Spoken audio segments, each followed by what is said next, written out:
Terre à terre, je reste collé là. C'est mobile, le black and blaza. Cousin, m'collez-les, m'collez-les.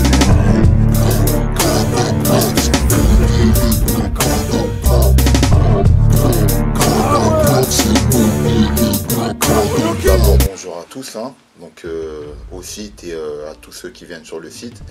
Donc Alibi Montana, hein, comme j'aime bien dire, donc rappeur du peuple. C'est toujours comme ça que j'ai vu les choses et que je continue à voir les choses. Donc 4 albums solo à mon actif, 2 albums en duo, un album en duo aussi, enfin 2 avec L.I.M, 1 avec mon petit frère Alino. Et actuellement en préparation du prochain solo, si Dieu veut, pour 2017. Et beaucoup de compiles avec les différents labels avec lesquels j'ai pu travailler. Et mon label aussi, T'as ma parole prod, qui a sorti aussi beaucoup de compiles et aussi beaucoup d'artistes. Voilà, sur le point de vue discographique, c'est ce qu'on peut dire.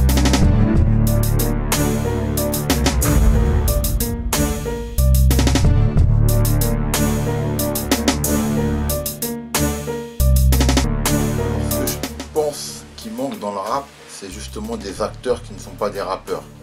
Je pense que des rappeurs, il y en a assez, et il y en a qui continueront à venir tout le temps d'ailleurs, mais il manque d'acteurs justement qui font autre chose pour amener tout ce qui pourrait manquer. Alors bien sûr qu'il y en a de plus en plus, si je parle de communication, il y a de plus en plus au niveau de la communication de choses qui se passent, mais je pense que le rappeur, il y a des personnes qui sont avec lui qui veulent rapper aussi, qui pourraient servir à autre chose, dans du management, dans de la relation publique, dans du conseil, dans des choix même stratégiques, voire même musicaux. En fait, il y a plein de rôles qui pourraient être pris par d'autres qui ne sont pas destinés à rapper parce qu'ils n'ont tout simplement pas le talent ou pas le charisme.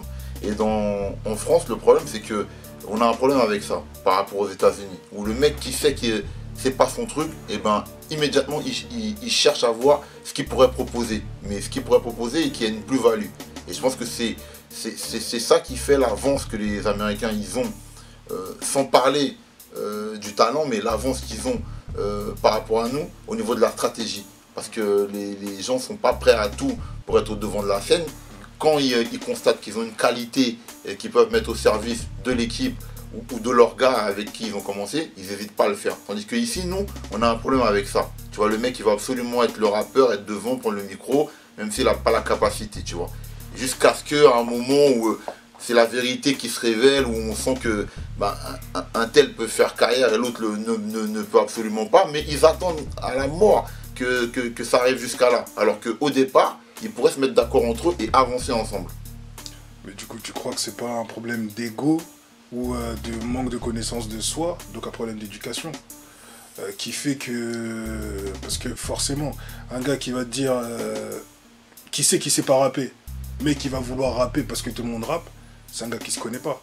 Par contre, un gars qui sait que j'ai du talent pour la com, pour ceci, pour cela.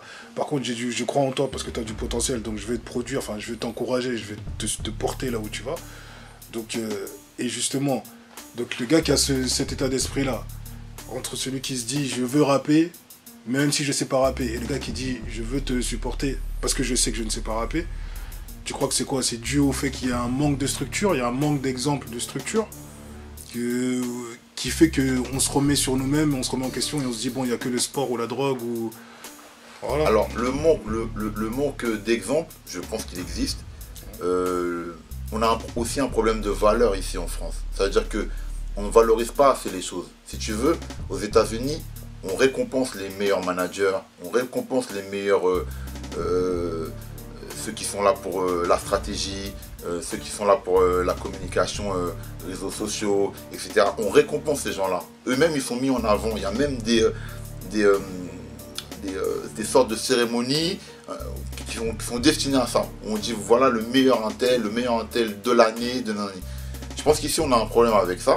Parce que déjà, même pour le rap en lui-même, on a du mal à organiser des cérémonies où on remet des récompenses. Je parle pas des trucs institutionnels qui pour moi, tu vois, victoire de la musique, moi j'ai jamais donné un grand intérêt à ça parce que ce sont des trucs institutionnels qui sont pilotés d'avance.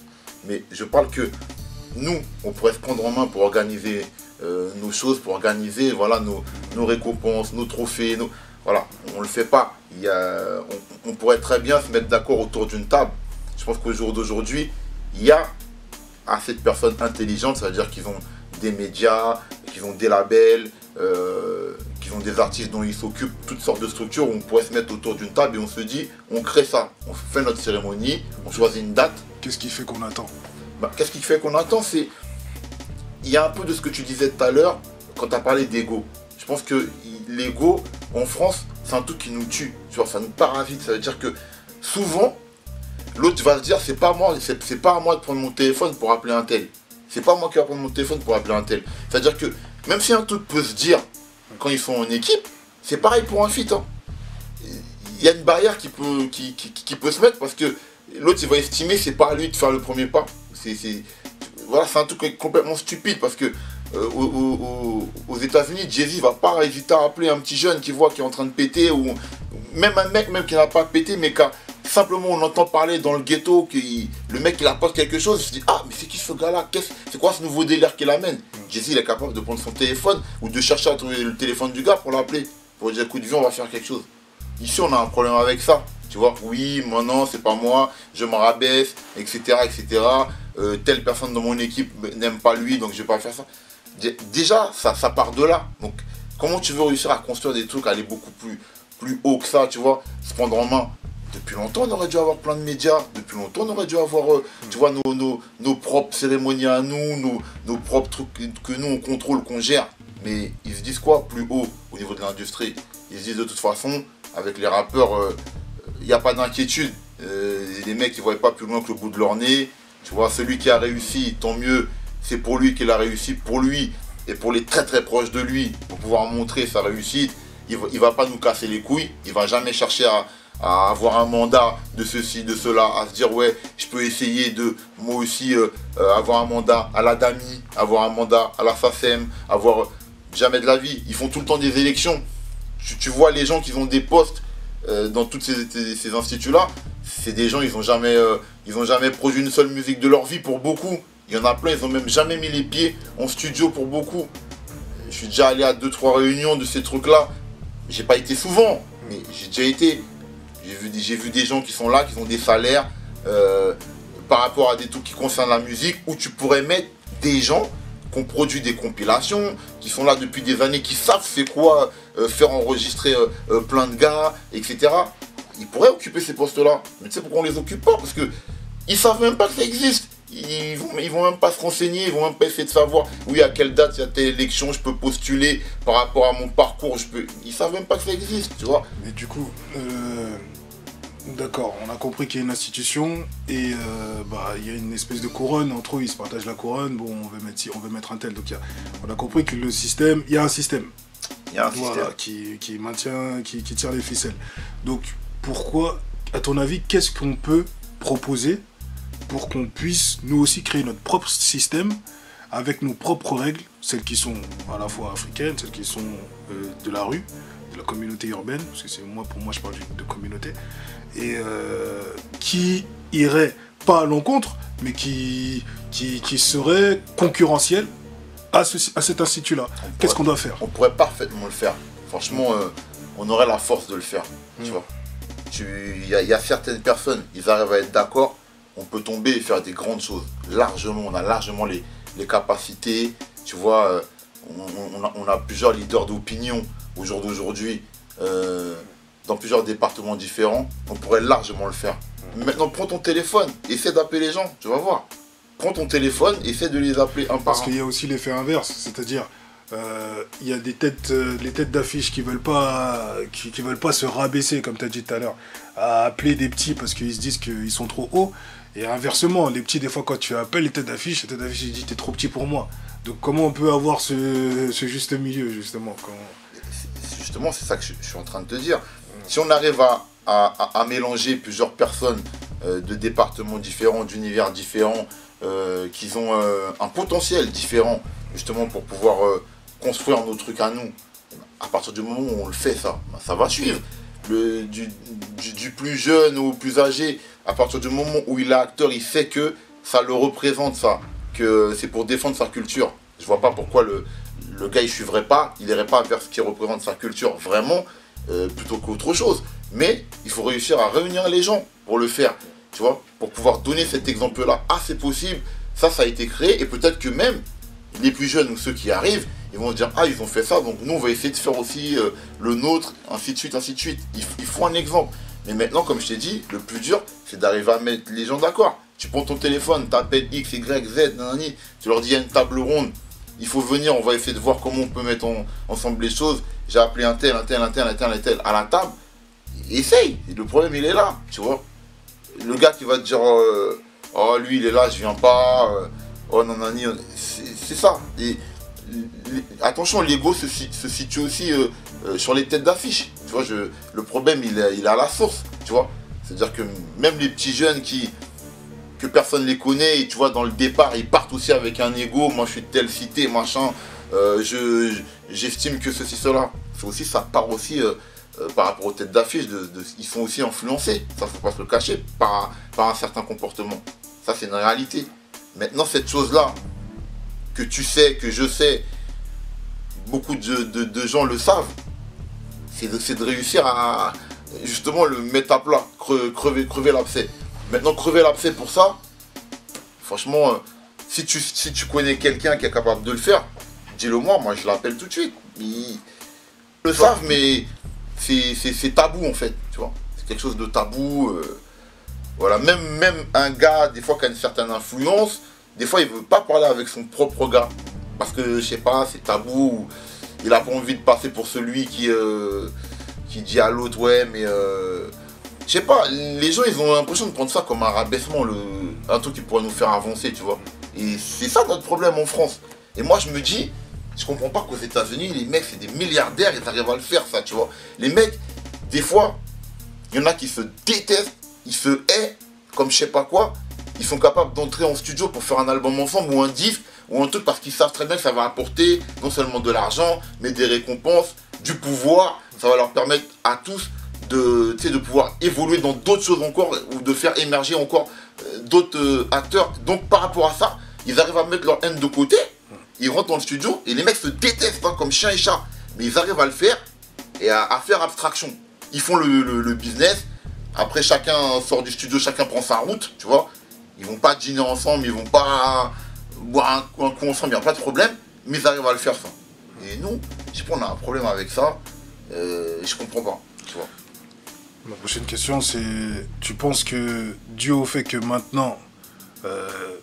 certaines personnalités comme toi ont des structures telles que la tienne où sont arrivées justement à une autoproduction parce que à force de taper à gauche à droite on a compris que voilà chacun est de son côté donc chacun fait son truc. Maintenant il y a des institutions réelles. Tu penses que au fur et à mesure on tend vers cette idée d'unification de la chose parce que chacun a compris, chacun a grandi aussi et chacun pense business maintenant parce qu'il y a un aspect business si on a tous des structures comme ça maintenant. Chacun a grandi, c'est vrai, mais tu vois, il manque encore beaucoup, tu vois. Moi, j'en discutais avec 2-3 personnes il n'y a pas longtemps d'autres médias, tu vois, type OKLM, des choses comme ça. Là, il va y avoir le salon de la radio. On va aller au salon de la radio. Mais le salon de la radio, on sait qu'il y a tous les mastodontes qu'on connaît, tu vois, qu'on connaît tous. J'ai pas besoin de les citer, toutes les grosses radios, machin, nanani, qui font le salon de la radio depuis des années, depuis je sais pas combien d'années, moi, depuis 15 ans, 20 ans, bref. Nous, des jeunes structures comme la nôtre, c'est nos premiers salons de la radio, machin. Bon, on l'a fait l'année dernière, disons nous, ça va être notre deuxième, tu vois. Pareil pour d'autres confrères à moi. Mais normalement, tu vois, on devrait en amont, tu vois, se voir, et se dire, bon voilà, nos stands ils vont être comme ça, mais on va se mettre d'accord quand même sur nos discours, sur, tu vois, face à les gros mastodontes qui sont devant nous depuis des années et qui, eux, viennent raconter leur story à eux. Et nous, on doit voir aussi comment on veut défendre la chose pour nous, pour les nôtres et pour notre culture. Et ben même ça, c'est un truc, c'est pas fait, normalement ça aurait dû être fait, tu vois, j'estime, tu vois. Et non, tu vois ce que je veux dire. Donc le problème il est à la source malheureusement en France. Et quand toi, tu as une opinion, tu vois, tu as beau essayer de faire des choses, essayer de représenter quelque chose, mais pour vraiment que ça ait une force, tu vois, pour essayer de changer un minimum les choses, il faut que tu as d'autres gars aussi qui se mettent dans cette bataille, tu vois. Et si chacun mène sa bataille, mais que pour lui, bah, peut-être qu'il va obtenir des trucs, je sais pas, lui son combat c'est d'avoir des poteaux pour avoir des ondes, machin, lui son combat c'est ça, lui son combat c'est d'avoir le plus d'annonceurs, très bien, de toute façon il faut le faire, on est des businessmen, voilà, il faut le faire. Mais si on veut faire beaucoup plus que ça par rapport à notre culture, il y a un moment où il faut qu'on se mette ensemble autour d'une table.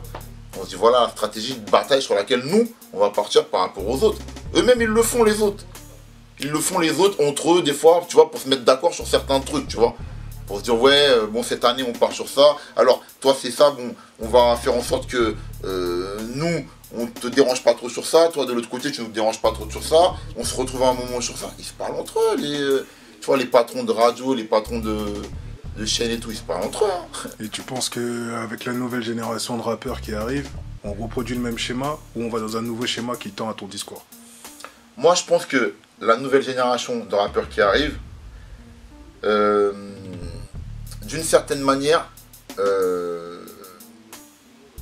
c'est pas une question d'intelligence pure de dire l'autre est bête, l'autre est con. C'est pas ça.